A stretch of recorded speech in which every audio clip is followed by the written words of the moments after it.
there's so many. We shot that movie over like I think 8 months. We shot the film, which is a long time to shoot a movie. Most movies we shoot around 3 months, so it's like almost 3 times the amount, the length of the shooting. And I was on set. Before we started shooting, I was rehearsing with them for like another maybe a month or 2, something like that.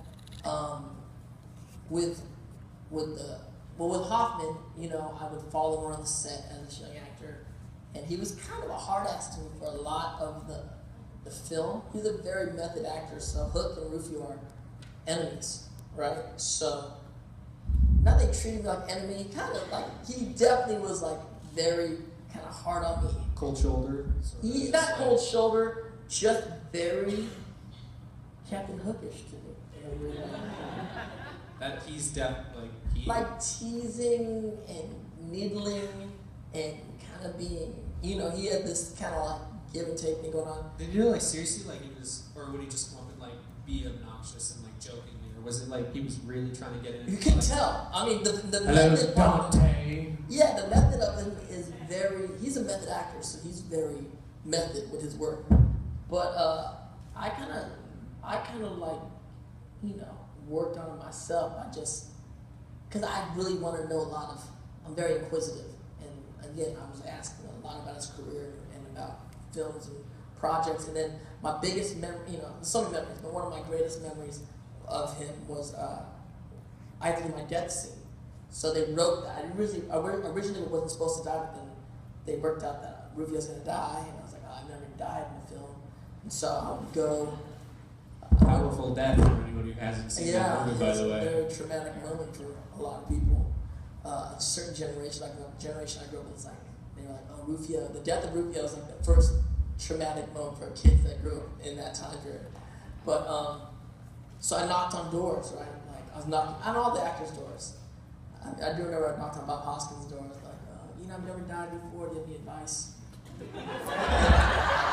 mean, literally, that's what you do as a kid actor. You kind of go around and you're like, we're all actors and everyone's acting, so you can kind of use it as what was it like instead of Super Mario?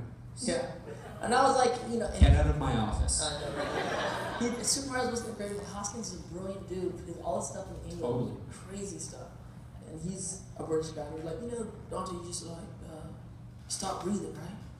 And I was like, oh. Yeah, his head's, I remember he said that, and I was cracking up my head.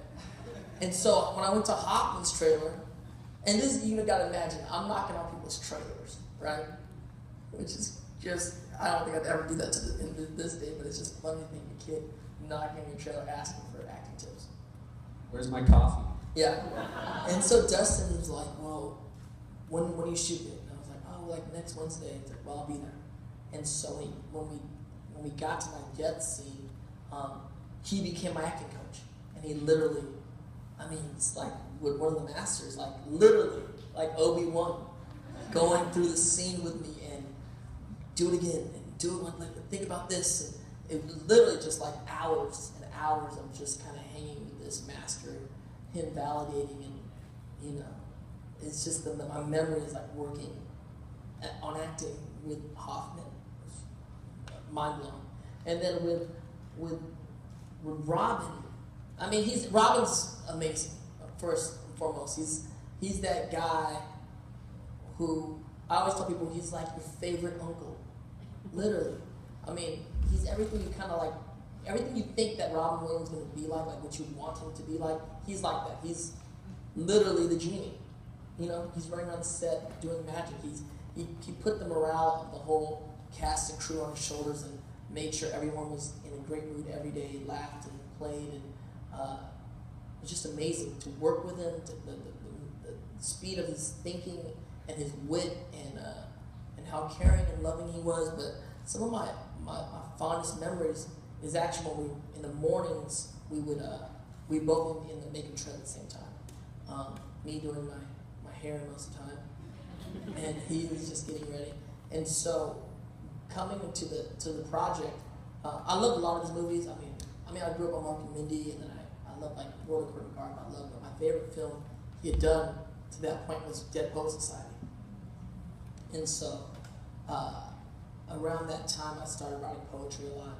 and I would go to the set and we talk about poetry. So in the makeup trailer, he'd bring in poems and talk about the poets. He's like, oh, you should read this person and talk about this person. And I'm writing poetry and I'm telling about the poets I like. And so we just had this really beautiful kind of relationship about poetry. And the final day, we'd give rap presents to each other. It's like at the end of the shooting, you kind of give rap presents to each other.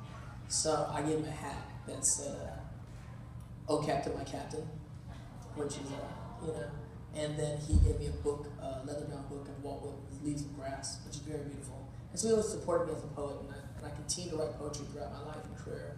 And I actually started a poetry venue.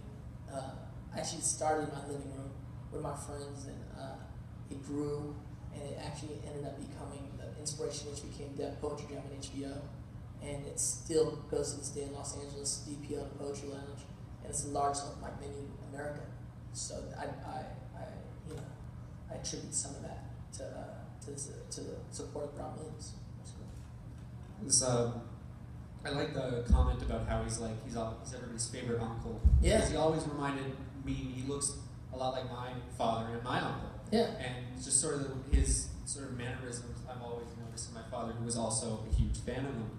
But then, and then you hear stories like, I read a story once, it was on the internet, so no doubt about how true it is. However, he was always also he was a big geek. His notorious love for things like Evangelion, and apparently Warhammer. He used to play. Did you ever hear if he played Warhammer? Maybe not in the 90s. I don't know about Warhammer. I don't know. I read a story once about how somebody was playing in some Games Workshop somewhere, and he came in, and he just straight up challenged this one guy to a Warhammer game, and he brought out his army, and it was like Space Marines, but they were all like painted like bright pink, and he was like, and apparently he was like, he brought them out, and he battled me, and as we were battling, he did voices he narrated the battle. I'm sure. And it's like, that for sure. And it said in the character, he was like, so how would you think a bright pink Space Marine would speak? Whatever you think, that's how Robin did it. And he's like, he did the whole battle, and then when it was over, he shook my hand, thanked me for the battle, and left. So, I don't know how true that is, but I'm perfectly willing to believe something. I believe like that. I definitely believe that. All right, as